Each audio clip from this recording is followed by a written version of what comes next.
Hola, les damos la bienvenida al Banquillo con Martillo. Hoy Martillo será el entrevistado y yo, Paola Gómez, quien lo entrevistará. Diego Martínez Lloreda ha sido nombrado nuevo director del periódico El País, diario en el que ha trabajado hace 27 años y en el que suma también a lo que se suman los 39 años de trayectoria profesional que ya cuenta este bogotano caleñizado, ya con muchos años de oficio y de vivir en Santiago de Cali, periodista consumado, columnista, hincha de Millonarios, lector voraz y muy agudo crítico de la realidad caleña y de la realidad nacional. Por eso queremos que sea él hoy nuestro invitado al Banquillo con Martillo, esta vez entrevistando a Martillo. Buenas tardes, buenas Diego, ¿cómo está? Paola, ¿cómo le va? Pues hoy me tocó ponerme a mí al banquillo, así es la vida. Le hago una precisión. Yo completo el año entrante 30 años en el periódico, en esta etapa, y desde que comencé en el periódico, comencé el 1 de junio de 1984 como practicante, o sea, completo 40 años en el año entrante. Mucho tiempo dando martillo. Mucho y dando lora, sí, y dando lora. Bueno, Diego, usted en menos de un mes ya coronaría su tiempo para pensionarse, ya llegaría a su edad de pensión. Un momento en el que muchos sueñan para descansar, para después de tanto corre irse como a la vida tranquila. ¿Qué lo hace quedarse y vivir toda esta adrenalina que seguimos viviendo en el periodismo y frente a todos los cambios que se están viviendo en la casa editorial El País? Bueno, Paola, como usted sabe, para los que no lo sepan, pues Paola es la jefe de redacción del periódico y es mi mano derecha aquí en la empresa, en este medio de comunicación. Ella sabe muy bien que yo estaba muy entusiasmado con la perspectiva de cumplir mis 62 años y pasar a buen retiro. Pero hombre, yo creo que, Paola, que hay retos en la vida que no se pueden rechazar. Y imagínese que pues llegar a la dirección del País es una cosa que no estaba en mis cuentas, entre otras cosas, y se me presenta la oportunidad y yo no me perdonaría irme y no aceptar este reto. Entonces yo creo que es un buen momento para asumir la dirección con todos los cambios que estamos viviendo y pues estoy muy entusiasmado. He aplazado ese proyecto, los proyectos que tengo para la pensión, no los he cancelado, los he aplazado y bueno, por ahora nos vamos a dedicar de lleno a esto. Bueno, ¿usted se imaginó alguna vez, Diego, en 1984 que arrancó como practicante en el diario El País, que iba a llegar a ocupar el cargo más importante de este diario hoy en manos de Publicaciones Semana? Pues la verdad no, Paula. Yo primero que todo, yo nunca pensé trabajar en El País. Eso es difícil de creer, dado el parentesco que yo tengo con los antiguos dueños. Elvira Lloreda, la mamá de María Elvira, quien es hasta el 1 de julio es la directora, era como hermana de mi mamá. Y entonces se la pasaba metida en mi casa. Pero la verdad, a mí nunca se me ocurrió que yo iba a trabajar en El País. Yo era un bogotano, yo era rolo, yo estaba pensando en trabajar en El Espectador o en El Tiempo. Inclusive mi mamá era muy amiga de Pedro Gómez Valderrama, que era de la Junta Directiva del Espectador, y estuvimos tratando de hacer mis prácticas allá, y estábamos en esas cuando Elvira Lloreda pues, me ofreció la posibilidad de hacer las prácticas aquí, en El País, y yo pues cuando me dijo Elvira que hiciera las prácticas en El País, yo le dije, pues yo no me puedo ir a Cali. Y me dijo una cosa que yo no tenía ni idea, que era que El País tenía una oficina en Bogotá, una agencia de prensa en Bogotá. Entonces así se dieron las cosas, pero la verdad yo pues ni me imaginé llegar a ser director, ni siquiera me imaginé llegar a trabajar en El País. Eso se dio. Bueno, pero digamos que para ser un poco abogada del diablo, mucha gente dice, bueno, pero es que él es Martínez, hijo del fundador del SENA, Rodolfo Martínez Tono, y es Lloreda, familiar de los Lloreda, entonces eso le quedó como más fácil que a las personas del común. Gente divinamente, como diría usted. Gente divinamente. Pues Hombre, la verdad es que entrar al país sí me quedó más fácil. Obviamente, pues Elvira Lloreda es mi madrina de matrimonio y como le digo, es como una tía mía. Y entonces, pues ese vínculo que yo tenía con ella facilitó mi entrada al país. Lo que realmente me tuve que sudar, como lo dijo Mario Fernando Prado en estos días, fue llegar a la dirección, porque aquí a mí no me dieron ninguna prelación por ser familiar ni por ser nada, todo lo contrario. Álvaro José Lloreda tenía, cuando era director, tenía la política que los parientes que llegaban aquí tenían que demostrar más de que cualquier.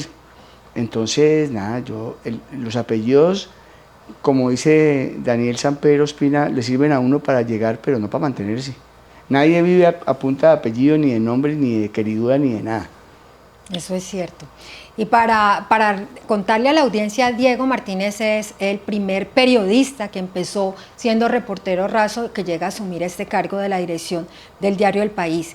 Y los contaba a sus amistades y en las crónicas que se han publicado recientemente, que fue en ese gimnasio moderno de Bogotá donde el profesor Roberto Prieto lo invitó a leer Relatos de un náufrago de Gabriel García Márquez, donde le empezó a picar el bichito del periodismo, de la escritura. Cuéntenos cómo fue eso, Diego.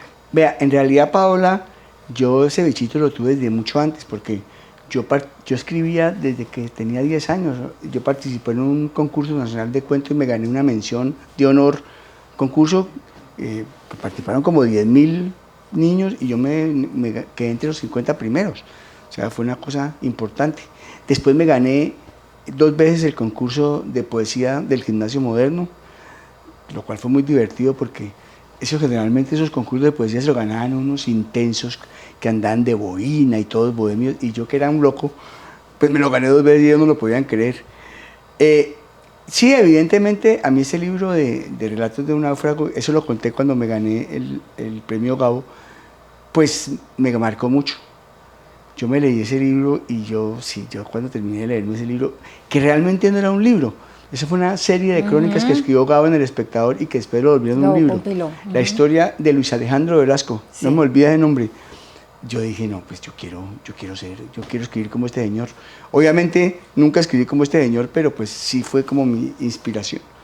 Bueno, y después tiene otra anécdota muy bonita ya dentro del oficio, tratando de ganarse un espacio en medio de periodistas mucho más experimentados, y de pronto ahí sí con el INRI de ser el niño mimado que llegaba ahí pues como a quitarles alguna preferencia, y escribió una crónica muy bella que siempre recuerda. Cuéntenos cómo fue eso. Pues es que cuando yo llegué al país, al CIEP, el 1 de junio de 1984, es que no me olvida esa fecha, pues todo el mundo me miraba con recelo. Claro, el sobrino de doña Elvira, allá no había habido muchos practicantes, no se estilaba tener practicantes allá. Todos me miraban así como, ¿qué va a hacer aquí? Entonces todos, ¿sabes lo primero que yo hice? Lo primero que yo hice es que lo primero que me pusieron a hacer era una cosa que ellos se rotaban, había como 10 periodistas. Ellos se rotaban, esos 10 periodistas, grabar un noticiero de radio muy famoso de la época y sacar los titulares. Y cuando llegaban ellos a las 2:30, 3, ese noticiero era como a la 1, pues cada uno encontraba sobre su mesa una hoja, que lo hacía uno en papel, pues, y a máquina, con los titulares, y esa era la guía de trabajo. Eso fue lo primero que me pusieron a hacer. Pero ocurrió que el 13 de junio de ese año se cumplían 30 años de la televisión colombiana, que la inauguró el presidente, el general Gustavo Rojas Pinilla. Y nadie de algún periódico, el CIEP trabajaba para El Mundo, para El Heraldo, para El Mundo, Diario del Caribe, El Espacio y El País. Y le pidieron a Jorge Telles, mi jefe, un artículo sobre los 30 años y todo el mundo estaba como embolatado, y yo le dije, Jorge, yo le hago ese artículo. Y yo creo que Jorge Telles, para que yo no lo fregara, yo ya me había ofrecido como para 5 más, ¿no? Nunca me había parado bolas. Para el quinto me dijo, ay, ¿sabe qué, Chino? Vaya y haga ese artículo, pues, ¿qué vamos a hacer? Entonces sucede que un profesor mío, Álvaro Monroy Guzmán, había sido el primer presentador de la televisión colombiana. El día que él fue el presentador, y yo lo sabía porque no lo había contado en clase. Dirigía una emisora que se llamaba Radio Fantasía. Me fui para donde Álvaro Monroy Guzmán, y entonces el tipo me dio una entrevista y habló, pues contó la anécdota, pues de que, me contó quién había estado ese primer día, que los tolimenses, entonces me fui a entrevistar a los tolimenses, y los tolimenses me contaron que le habían hecho una... Emeterio y Felipe. Emeterio y Felipe les habían dicho... Uy, eso dice muchos años.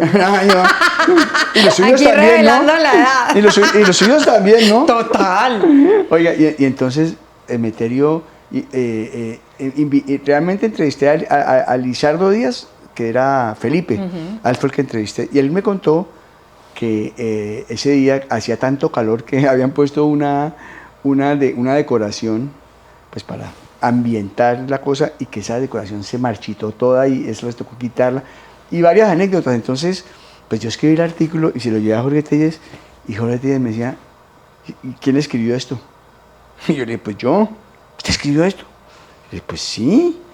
Le encantó el artículo, lo publicaron todos los periódicos, los 4 periódicos lo publicaron, y entonces allá me comenzaron a tomar en serio, y ya comencé, ya no hacía, seguía haciendo este resumen que me tocaba hacerlo, pero también comenzaron a ponerme otras misiones. A darle más juego. A darle más juego. Imagínate que como a los 2 meses, usted me dijo que no hablara mucho, pero pues ¿qué vamos a hacer? No, a los 2 meses se apareció el expresidente Carter en Colombia. Y resulta que me llamó el sábado por la mañana Jorge Tellez y me dijo, hola, es que Jimmy Carter nos va a dar una entrevista. Y no me aparece nadie, ¿usted sería capaz de hacer la entrevista a Jimmy Carter? Y me fui y entrevisté a Jimmy Carter. ¿Sabe? 2 periodistas colombianos lo entrevistamos. ¿Sabe quién era el otro? Daniel Samper Pizano. Increíble. Tremendo reto. Tremendo reto. Bueno, ¿qué otro de esos cubrimientos así o de esos momentos? Todavía no me vaya a hablar de las columnas de opinión. No. ¿Qué otros momentos así los recuerda que le hayan marcado ese trasegar como reportero? Pues muchos, Paola. A mí me tocó, por ejemplo, el asalto al Palacio de Justicia. Y me tocó estar allá porque montamos unas guardias, pues sí, guardias que dicen en España, turnos, y para estar ahí cerquitica a lo del Palacio de Justicia. Y yo estuve como 4 horas ahí y fui y escribí y mandé varias notas. Y a la semana fue lo de Armero. Y como nosotros éramos una agencia de prensa, yo me escribí unas crónicas, las berracas, desde Bogotá. Nunca fui a Armero, pero también me tocó eso. No, pues me han tocado pues, los hechos impactantes que han sucedido en estos últimos 40 años, que han sido muchos. Y me acuerdo muy especialmente, Paola, de la muerte de Luis Carlos Galán. Porque yo en ese momento estaba editor de Cali, aquí en el periódico, y cuando nos enteramos que habían atentado, yo todavía estaba aquí en el periódico, que el atentado fue como a las 8:30 de la noche. Y nos quedamos hasta las 4 de la mañana con Beatriz López, Jorge Arturo San Clemente, Álvaro Burgos. Pues yo no tenía muchas velas en el tierra porque yo era de Cali, pues yo ayudé en todo lo que se pudo. Y jamás se me olvidará, Paula, cuando llegó la foto del cadáver de Luis Carlos Galán. Todos nos pusimos a llorar. Obvio. Fue una cosa, un trauma espantoso. Esos momentos que a quienes hemos ejercido este oficio tantos años nos marcan y nos quedan siempre en la memoria. Bueno, hay otra faceta por la que es muy reconocido Diego, y es la faceta de columnista, El Martillo, donde nace ese seudónimo del director del diario El País. Y nos contaba también que fue con Gerardo Bedoya Borrero, quien fue editor de opinión durante muchos años en este medio y que fue asesinado en 1997. Cerca a Multicentro, quien le dio esa oportunidad. Cuéntenos cómo fue ese surgir del columnista. Pues, a ver, yo viví en España 3 años y allá colaboré con un diario muy importante de ese país. Entonces yo llegué aquí en el año 94 y estaba Gerardo de editor. Y entonces, pues, me vino de Gerardo y le dije, mire, yo quiero escribir una columna, y le mostré los artículos que había escrito. Gerardo ni los vio, me dijo, guarda eso. Escriba. ¿Quiere escribir columna? Escríbame una columna sobre el tema que usted quiera. Y escribí una columna bastante floja, por cierto, sobre una decisión que tomó la Corte de legalizar la dosis mínima de marihuana. Estamos en las mismas de hace 30 años. Y el hombre me la devolvió 9 veces. Yo las conté 9 veces. Fue una lección de humildad y de periodismo tremenda. Y entonces ahí comencé a publicar, llenaba los huecos, digamos. Como a los 5 meses, Gerardo nos invitó a almorzar a María Fernando Prado y a mí al Club Colombia y nos metió un vaciado en que éramos unos irresponsables. Él nos decía que nosotros éramos el área sideral de los columnistas. Y entonces nos metió un vaciado horrible, por irresponsable, por todo. Y después de que nos metió un vaciado, como son tan irresponsables, les voy a dar 2 columnas semanales de cada uno. Y entonces a partir de entonces yo escribí durante como 3 o 4 años 2 columnas semanales. Al igual que Siriri. Al igual que María Fernando. Bueno, muchas batallas en esas columnas de opinión, muchos enemigos también a través de esa tribuna de la opinión y de ver la realidad. Digamos que hay, usted es un columnista muy leído, pero digamos que también de odios y amores. ¿Cómo ve esa situación? ¿Usted pensó que fuese a ser así? ¿Es algo intencional o definitivamente es parte de lo que uno opina en ese espacio? Yo tuve, aparte de Gerardo, de Luis Cañón, otro gran maestro de la vida y del sentido común, que fue Rodrigo Lloreda. Y Rodrigo Lloreda decía una cosa que a mí se me quedó metida acá. Me decía, mire Diego, no importa que la gente esté de acuerdo o en desacuerdo con su columna, lo importante es que lo lean. Se agradezca que lo lean, así lo insulten. Lo grave es que no lo lean, lo grave es que sus columnas no generen nada. No pasen nada. Entonces, a mí no me importa que la gente no esté de acuerdo conmigo o que esté de acuerdo, me parece regio. Lo importante es que lo lean a uno. Entonces, pues uno hace más enemigos que los que uno tiene de aquí para allá. Pues porque obviamente a nadie le gusta que lo critiquen. Pero me parece que ese es un costo inherente a este oficio. Yo una vez leí una entrevista con un periodista importantísimo que decía que él no había hecho un enemigo en 30 años. Y yo dije, no, pues tiene que ser muy mal periodista, ¿o no? Eso no hay derecho. Sí, ya sé a quién se refiere. Bueno, Diego, jefe, como le digo también. No, Diego. Cotidianamente. Gracias a esas columnas y a esa posición tan férrea que usted ejerció de administraciones muy polémicas dentro de la ciudad, Apolinar Salcedo, luego la gobernación de Juan Carlos Abadía, en fin, de varias personas pues, que han pasado por el manejo de lo público en la región. Digamos que eso fue algo que apuntaló también ese reconocimiento grande que tuvo como periodista del año en el Premio Nacional Simón Bolívar. Paola, yo la verdad es que tengo una característica como escritor, yo escribo muy sencillo. Eso en la universidad fue un problema, porque yo no sé a usted qué le pasó, pero a mis profesores les que encantaban los que escribían enredado. Lo que no se les entendía, eso era lo que no me gustaban a los profesores. Y a mí me daban palo porque yo escribía muy sencillo. Pero a la hora de escribir una columna, eso es una gran ventaja, porque si alguna virtud tienen mis columnas es que la puede leer cualquiera y cualquiera la entiende. Puede estar de acuerdo o puede no estar de acuerdo. Entonces, yo creo que hay que llegarle, además en Cali, Paola, le gusta a la gente darle muchas vueltas a las cosas. Aquí somos dados a, yo soy directico. Entonces, si algo ha contribuido al éxito, además de los pésimos alcaldes que hemos tenido, si hubiéramos tenido buenos alcaldes, sí, nadie me conocería, ha sido esa forma directa de escribir, que es la que yo le aconsejo que hagan a todos los periodistas.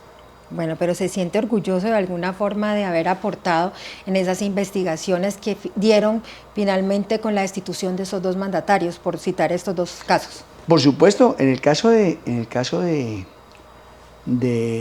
Apolinar, tuvimos una fuente muy buena, un señor que nos pidió una cita a Luis Guillermo Restrepo y a mí nos trajo toda la documentación el tema era el otorgamiento del manejo de los impuestos del municipio. Hacienda, sí. Lo tercerizaron. Entonces, pues hubo una licitación y resulta que se la ganó una empresa de unos dueños muy oscuros. Esa misma empresa o los mismos dueños de la empresa ya se habían ganado eso en Barranquilla. Y aquí vinieron y repartieron un poco de plata entre los concejales y en Apolinar Salcedo y se ganaron la licitación.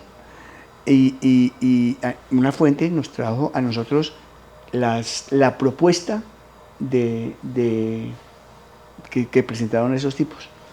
Y nosotros nos conseguimos los pliegos. Paola, había párrafos idénticos, hasta con errores de ortografía. O sea, los pliegos se lo hicieron para que lo ganara esa empresa. Sí, Entonces, sí. obviamente, cuando nosotros publicamos eso, nos llamó Edgardo Maya, que era el contralor, el procurador. El procurador. Y entonces, pues nosotros le mostramos, y eso se utilizó como cabeza de proceso para la destitución de Apolinar. Un gran punto de partida y un logro del periodismo. Y el periódico, que fue muy... Ese no fui yo, no fue el periódico, Fabio Posada, César Poranía, todos los que manejaron la unidad investigativa. No me acuerdo si usted también estuvo ahí. Sí, también estuve por allá. Entonces, nada, eso fue un gran logro del periódico. ¿Y el caso Abadía? El caso Abadía, pues también igual, pues yo comencé a denunciar. Realmente, yo no puedo decir que la causa por la cual destituyeron a Abadía fue una denuncia mía, eso fue una denuncia de Humberto Pava, creo. Pero aquí la retomamos y además la enriquecimos. Y yo descubrí otras cosas. Y yo denuncié todo el tema de esas famosas vigencias futuras y todo lo que se hizo. Contribuyó mucho a la destitución de Abadía. Pero yo diría que si bien tuvo el periódico alguna parte que ver con lo de Abadía, realmente lo de Apolinar sí fue una obra de este periódico. Muy bien. Bueno, tema ineludible, Jorge Iván Ospina. Jorge Iván Ospina, alcalde, que además hay un video muy famoso en redes sociales en el que justamente cuando Diego fue a los premios Gabriel García Márquez, donde fue reconocido como el editor ejemplar. En una charla previa a ese reconocimiento, Diego hacía alusión de que iba a hacer lo imposible para que Jorge Iván no fuera alcalde de Cali. ¿Qué pasó? Finalmente Jorge Iván fue elegido, usted lo ha cobrado con el tiempo a través de su columna de opinión.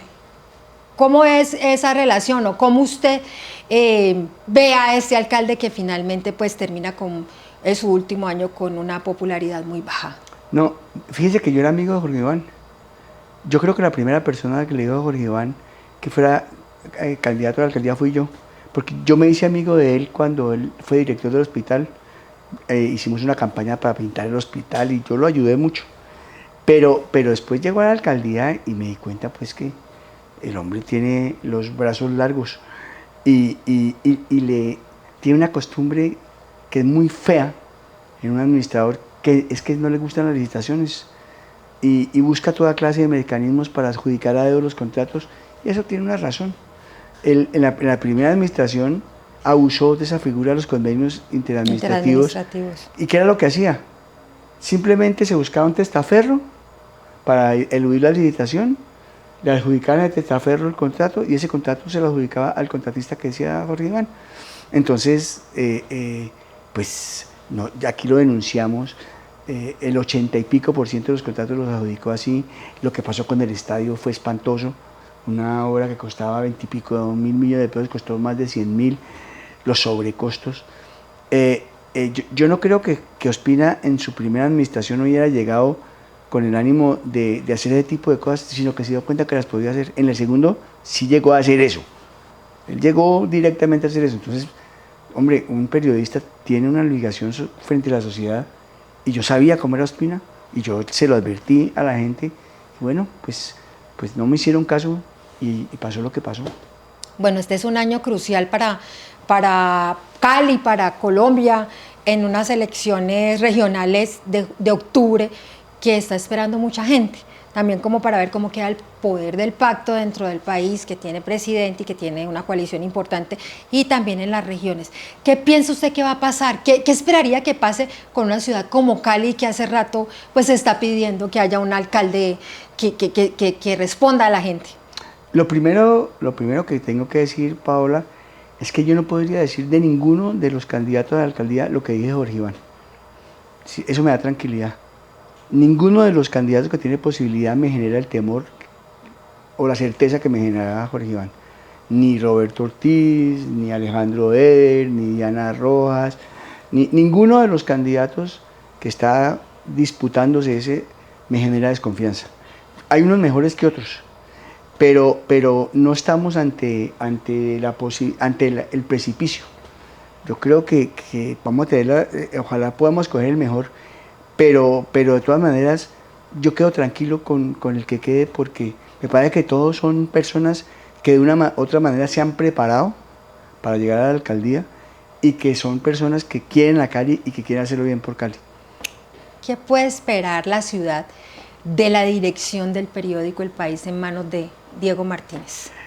Hombre, Paola, yo como le decía al principio, pues yo tenía otro plan en la vida, pero surgió esto y siendo un reto muy interesante, pues yo lo pensé muy bien, porque pues si uno se le mide a esto, tiene que medírsele con alma, vida y sombrero.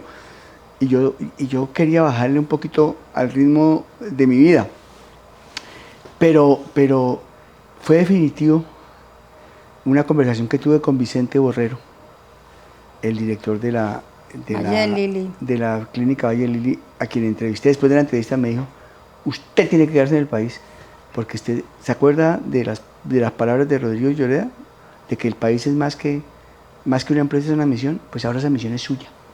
Entonces yo creo que es importante, Paola, que con el cambio de propiedad del periódico se conserve la esencia del periódico, y eso lo pienso no solamente yo, sino lo piensan los nuevos accionistas del periódico. Y yo creo que tengo esa misión de lograr que el país aumente mucho sus audiencias, que crezca mucho la audiencia, que llegue a públicos jóvenes y a públicos que no llegamos tradicionalmente, conservando su esencia, conservando su ADN. El país tiene que conservar su ADN como un diario de Cali, tiene que seguir siendo el abanderado de las causas de Cali y tiene que seguir siendo el faro que guíe la opinión en Cali. Eso sin duda. ¿Cómo ve todos esos cambios que estábamos viviendo actualmente en la redacción, ya en manos de Publicaciones Semana, con su principal accionista Gabriel Gilinski, que tiene una apuesta muy digital y en la que estamos incorporándonos en los últimos 2 meses? ¿Cómo ha visto todo este trasegar y cómo ve el periodismo ya en una función más digital? Vea, Paola, yo, como dice Gabriel Gilinski, yo no soy un enamorado del papel. Yo creo que nosotros podemos seguir la misión en muchos canales. Ojalá siga el papel mucho tiempo, pero pues el día que el papel desaparezca seguiremos en otro escenario nuestra lucha. Yo creo que a la hora de la verdad, Paola, el periodismo es el mismo hoy que hace 100 años. Han cambiado los instrumentos a través del cual se ejecuta, pero los principios del periodismo son los mismos. Usted y yo somos periodistas por lo mismo, porque usted y yo somos soñadores y porque usted y yo creemos que a través del periodismo se puede transformar la sociedad. Y yo creo que el periódico tiene que seguir con esa misión y tiene que seguir pensando que podemos construir una mejor sociedad y que este tiene que ser un instrumento que contribuya a eso. Por eso me quedé. Bueno, ya vamos como redondeando. Cuéntenos qué heredó para su vida, para su personalidad, el señor Rodolfo Martínez Tono, fundador del SENA, su papá, y de la señora Ana Cecilia Lloreda Cabal, su madre. A ver, mi papá no fue el mejor papá del mundo, ¿no? mi papá fue muy buen papá como hasta los 15 años. Después tuvo otros hijos y se olvidó un poco de mí, pero mi papá me dio unos consejos muy importantes en la vida. Y yo creo que el legado más importante que me dio mi papá fue su honradez, fue su honestidad. A mí alguna vez algún funcionario público me decía: Diego, usted tiene que ser más flexible, no sea tan inflexible con el tema de la corrupción. Hombre, sea un poquito más flexible. ¿Justas proporciones a lo Turbay? Pues resulta que mi papá fue un tipo que se inventó el SENA, lo dirigió durante casi 20 años y salió conmigo a coger taxi, porque no tenía cómo comprarse un carro. Uno con ese legado no puede ser diferente a un ayatolá en los temas contra la corrupción. Y a mi mamá le diré una cosa que es muy importante: siempre ver el vaso lleno. Mi mamá era una optimista irredimible. Mi mamá se murió de cáncer y hasta el día anterior a morirse yo le preguntaba: mamá, ¿cómo estás? Y me decía: mejorando, mijo, mejorando. Entonces a mi papá le heredé esa convicción de que el dinero, de que los recursos públicos son sagrados, y que hay que perseguir, eso de que dice que la gente, que fulanito de tal robó pero hizo, eso no puede ser. Un alcalde, un gobernante tiene que manejar esos recursos con la mayor pulcritud, y eso tengo esa convicción.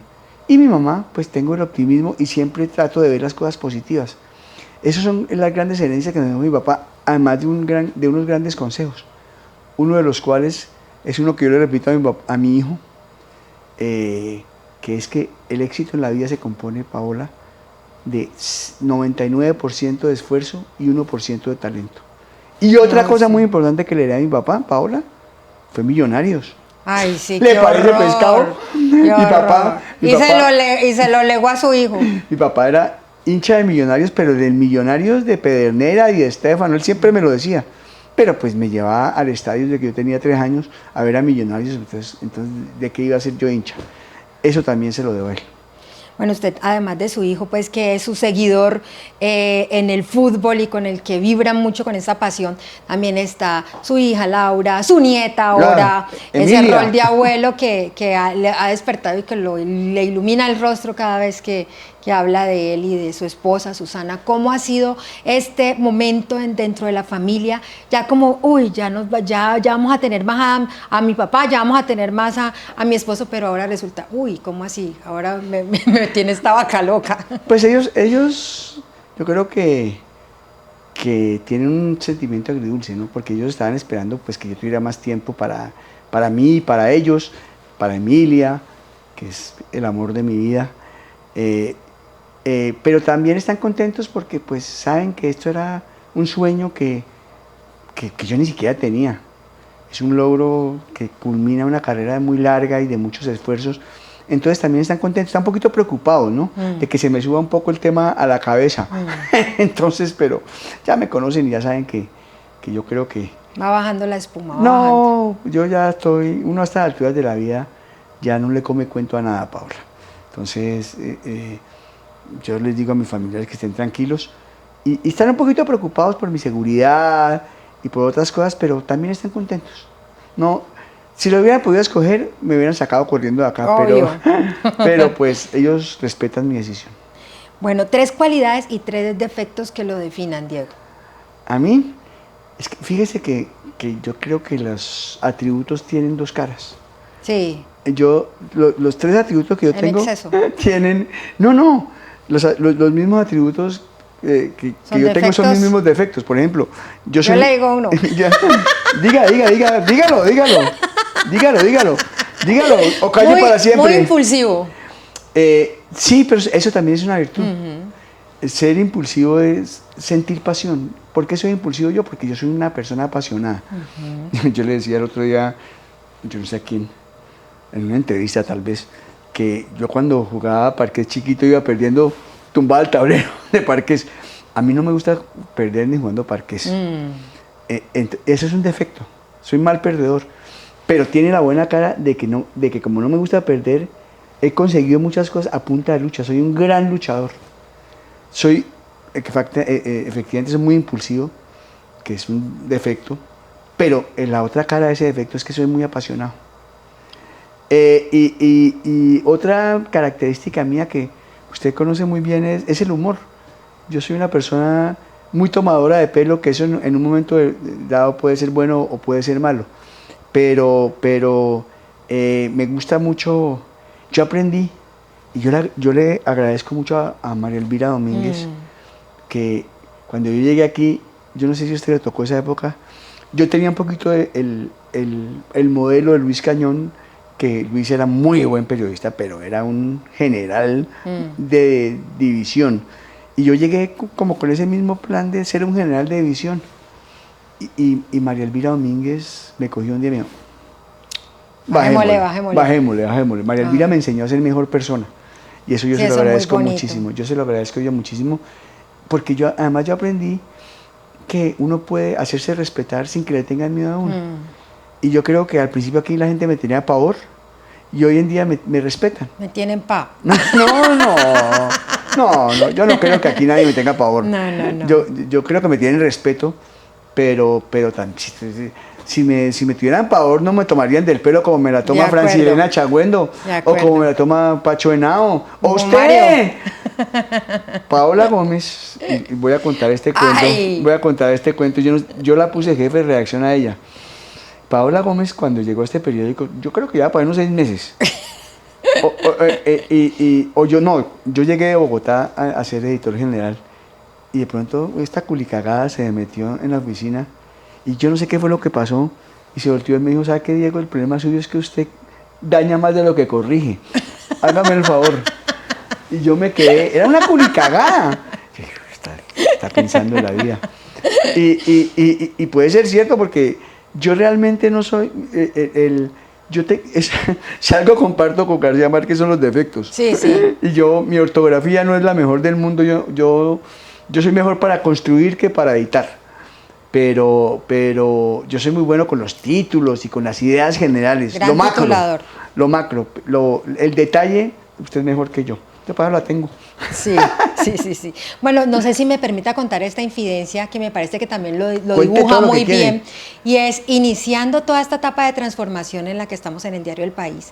Estábamos también como todos viendo cómo nos íbamos acomodando, adaptando a la realidad digital, a todo el nuevo modelo de construcción de contenidos, del home y de los turnos y de toda la dinámica para conseguir más audiencias, que es la gran meta de los medios en la actualidad.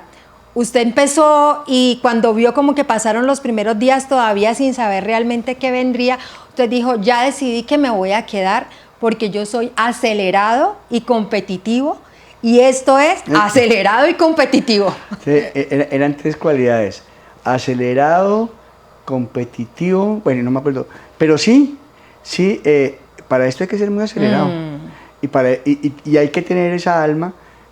Los accionistas de la meta, los accionistas lograr las metas. Los accionistas de este periódico, Gabriel Gilinski, nos ha fijado unas metas muy ambiciosas que yo comparto. Qué bueno que El País termine siendo el 3er medio con más audiencia de Colombia. Ojalá lo logremos. Hacia allá tenemos que apuntarle. Y evidentemente esta nueva operación del periódico pues nos ha costado porque nosotros estamos en otra cosa totalmente diferente. Pero yo finalmente creo que este es el camino. El camino de la sobrevivencia es en el que estamos, siempre y cuando, Paola, siempre y cuando no nos olvidemos de nuestro ADN, no nos olvidemos de nuestra esencia y no nos olvidemos de nuestro mercado y a lo que realmente nos debemos, que es a Cali. Partiendo de eso, podemos conquistar todo lo nuevo. Así como dicen los analistas, hay que construir sobre lo construido. Esa es la frase de moda en este país para la reforma y para todo. Hay que construir sobre lo construido, Paola. Bueno, jefe, llegamos ya al final de esta entrevista con Diego Martínez, nuevo director del País, periodista que lleva 39 años dando martillo y quién sabe cuántos más. Diego, justamente por ahí terminemos. ¿Hasta cuándo piensa dar lora o hasta cuándo piensa seguir dando martillo? Esta pregunta sí tiene una respuesta muy fácil, Paola. Hasta el día que yo todos los días me levanto y me vengo feliz para el periódico. El día que yo me levante y no me sienta feliz de ir al periódico, hasta ese día. Eso puede suceder dentro de 3 meses o dentro de 10 años. Pero téngalo por seguro, que el día que yo no me sienta feliz de venir a este periódico, de hacer las reuniones, de hacer lo que hago, hasta ese día. Bueno, muchas gracias a quienes nos acompañaron en este espacio. Hoy el entrevistador fue entrevistado y ya en la próxima emisión será Diego Martínez Lloreda de nuevo, el anfitrión de Al Banquillo con Martillo. Muchas gracias. Muchas gracias, Paola, por esta entrevista. Y bueno, a ustedes, termino yo abrogándome este derecho de invitarlos a que sigan acompañándonos en este proyecto. Y dentro de 8 días tendremos a un invitado que sí valga la pena. Hasta pronto.